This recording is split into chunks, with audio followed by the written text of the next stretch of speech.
Informe sobre otros requerimientos. Siguiendo la adaptación del Código de Comercio a lo que se llama la NIA 700R, la OT 17 establece de que debe haber una sección en la cual se informe sobre otros requerimientos legales y reglamentarios. Estos son los artículos 208 y 209 del Código de Comercio, que el revisor fiscal debe manifestar que la entidad ha llevado su contabilidad conforme a las normas legales y a la técnica contable, que las operaciones que se registraron en libros y los actos de los administradores se ajustan a los estatutos y a las decisiones de junta de socios y junta directiva o asamblea general, según el caso, que la correspondencia, los comprobantes de cuentas y los libros de actas y de registro de acciones se llevan y se conservan en forma debida, que el informe de gestión de la administración guarda la debida concordancia con los estados financieros, que la compañía ha efectuado la liquidación y pago oportuno al sistema de seguridad social integral y que los administradores dejaron constancia en el informe de gestión no entorpecieron la libre circulación de las facturas de proveedores y bienes y servicios. Estos últimos requerimientos de la orientación técnica 17 salen de otras normas, no del Código de Comercio. Y entonces quedaría así ese párrafo de la sección informe sobre otros requerimientos legales y reglamentarios. Para cumplir con los requerimientos del Código de Comercio, informo que durante el año 20X1 la compañía ha llevado su contabilidad conforme a las normas legales y a la técnica contable. Las operaciones registradas en los libros de contabilidad y los actos de los administradores se ajustan a los estatutos, a las decisiones de Asamblea General y Junta Directiva. La correspondencia, los comprobantes de cuentas y los libros de actas y de registro de acciones se llevan y se conservan debidamente. El informe de gestión de la administración guarda la debida concordancia con los estados financieros y la sociedad ha efectuado la liquidación y pago oportuno al sistema de seguridad social integral. Los administradores dejaron constancia en su informe de gestión de que no entorpecieron la libre circulación de las facturas de sus proveedores de bienes y servicios. Ahora sí, se acabó la NIA 700R. De aquí en adelante las secciones son exclusivas del dictamen de revisor fiscal. Aquí tenemos opinión sobre el cumplimiento legal y normativo. Eso no lo tiene la NIA 700R porque la NIA 700R está enfocada hacia la información financiera histórica y eso era lo que teníamos hasta lo anterior. Entonces, en este caso,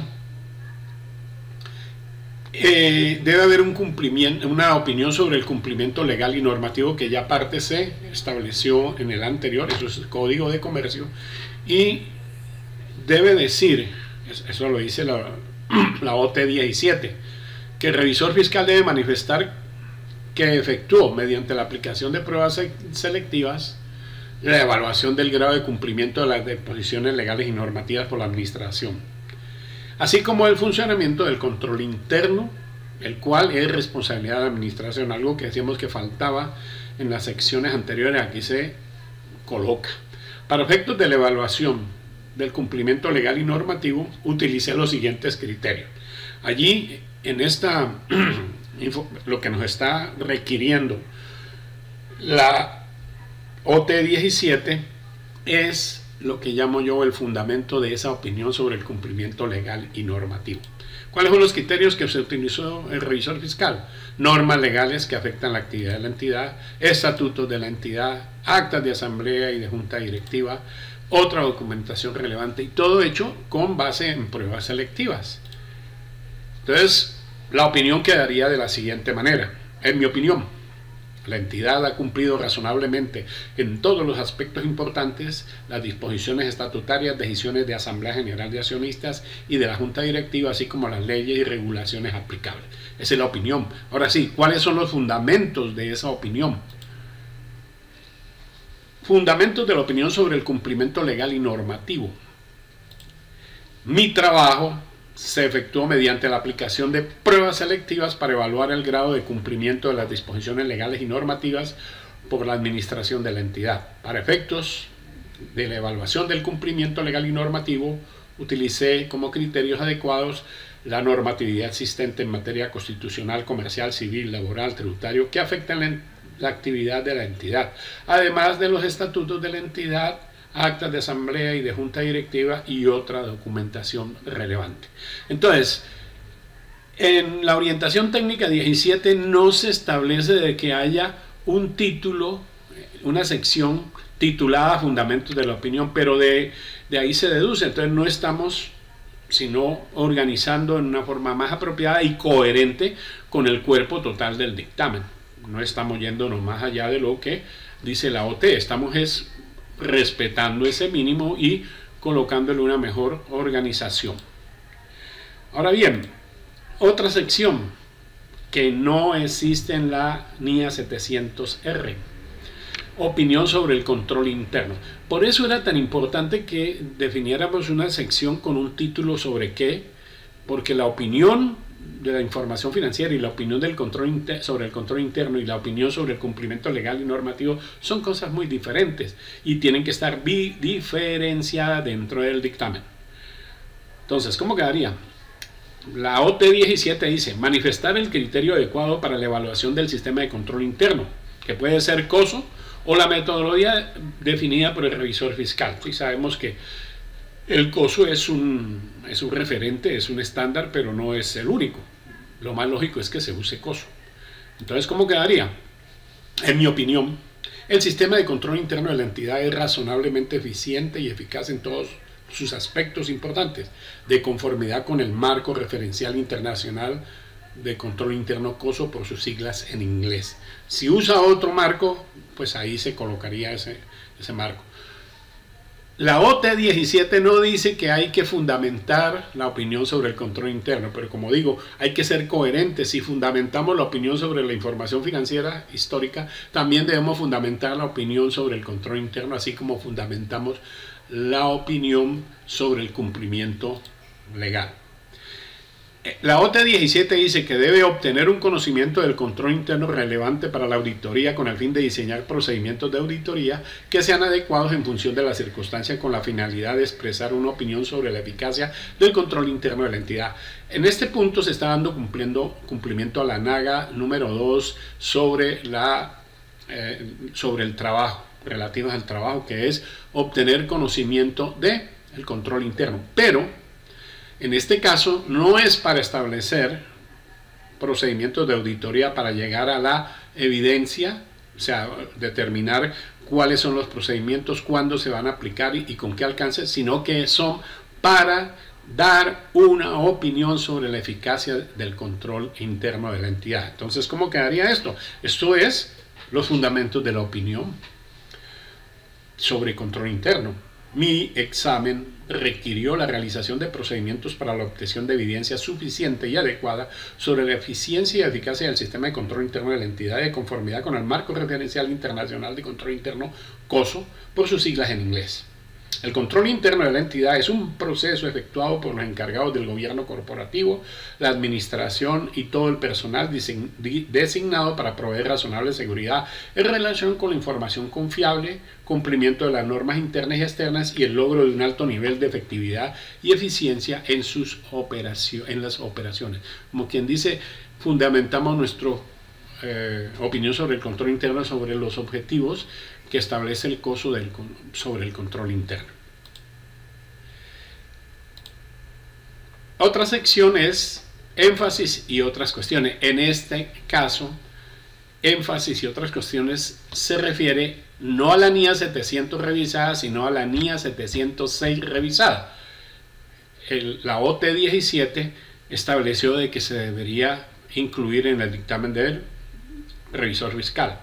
Entre otras cosas, en el dictamen del revisor fiscal para las entidades del grupo 2 y 3, porque en las entidades del grupo 1 se tiene que incluir. Es más, en el dictamen del revisor fiscal de las entidades del grupo 1 hay una sección que se llama cuestiones clave de auditoría, que aquí no lo tenemos porque no aplicamos NAI, pero en la NIA que especifica la NIA 701 se aplica para el revisor fiscal de entidades del grupo 1. En este caso se le está agregando a las entidades del grupo 2 y 3 los párrafos de énfasis y otras cuestiones. El párrafo de énfasis es un párrafo que puede ser incluido en el dictamen de auditoría sin que se esté hablando de que hay una opinión modificada. Está establecido de que se puede hacer. ¿Y cuándo se puede hacer? Eso es potestativo del auditor o revisor fiscal. Cuando hay algunos asuntos que tienen que ver con los estados financieros o asuntos que tienen que ver con el control interno que el auditor considera que son importantes para que los usuarios del informe puedan entender mejor estos estados financieros. Entonces él le hace énfasis, no está haciendo salvedades, no está haciendo una opinión modificada, sino que enfatiza ciertos aspectos importantes que, sin modificar su dictamen, porque sería un dictamen no modificado, ayudaría a comprender mejor a los usuarios en cuanto al aseguramiento de la información financiera histórica o en cuanto a la parte del aseguramiento del control interno, que llamamos fiscalización. Entonces, un párrafo de énfasis, de ejemplo, puede ser el siguiente: quiero llamar la atención sobre la nota X de los estados financieros que describe la incertidumbre relacionada con el resultado de un litigio emprendido contra la sociedad por la sociedad X, Y, Z. Mi opinión no contiene salvedades en relación con esta cuestión. Ese es un ejemplo de un párrafo de énfasis. El párrafo de otras cuestiones que establece la NIA 706 revisada es algo que tiene las mismas características, que tiene importancia, que tiene relevancia y todo, pero que no tiene que ver directamente con los estados financieros que la empresa está presentando, sino que son cuestiones distintas, pero que sí pueden ser importantes para quienes van a leer los estados financieros. Un ejemplo de un párrafo de otras cuestiones: los estados financieros e información de la sociedad correspondientes al ejercicio terminado 31 de diciembre del 20X0 fueron asegurados por otro revisor fiscal que expresó una opinión no modificada, transparente y favorable sobre dichos estados financieros y la información que los acompaña hasta el 15 de marzo del 20X1. Es decir, esta es la fecha del informe del auditor o revisor fiscal anterior. Es importante. ¿Por qué es importante? No tiene que ver con los estados financieros, pero sí tiene que ver con otras cuestiones, que es la información, no solamente la información financiera, sino la información de tipo distinto a la información financiera, o sea, aseguramiento. Y ya por último tenemos las finales, la parte final en esta estructura, que es la firma del revisor fiscal. El dictamen debe estar firmado por una persona natural con número de su tarjeta profesional. No importa que se haya designado como revisor fiscal a una firma de auditores, porque la revisoría fiscal es de ejercicio personal.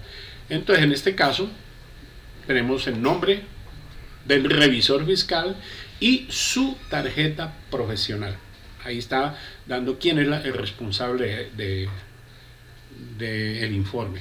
No hay nombre del socio, nada de eso. Es el nombre no puede firmar el representante legal de la firma, es la persona natural revisor fiscal. Domicilio del revisor fiscal.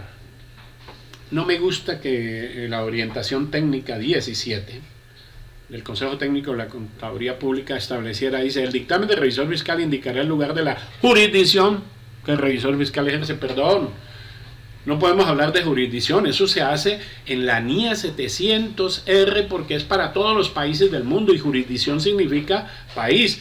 Aquí indicará el lugar del país, o sea, del sitio de Colombia donde él está ejerciendo el revisor fiscal. Ahí se copió textualmente algo que no es coherente, porque ¿cuál jurisdicción? Si la OT 17 sirve para otros países, bueno, vaya y valga, pero esta no sirve sino para Colombia. Entonces allí es otra cosa que no me gusta. Avenida El Dorado, 3255, Bogotá, DC. Fecha del dictamen de revisor fiscal, importantísimo, también difiero del OT 17.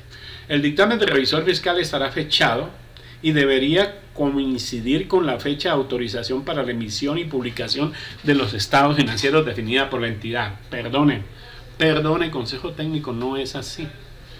La fecha del dictamen del revisor fiscal tiene que tener como mínimo 15 días hábiles antes de celebrarse la Asamblea General o Junta de Socios, en el cual se van a aprobar los estados financieros.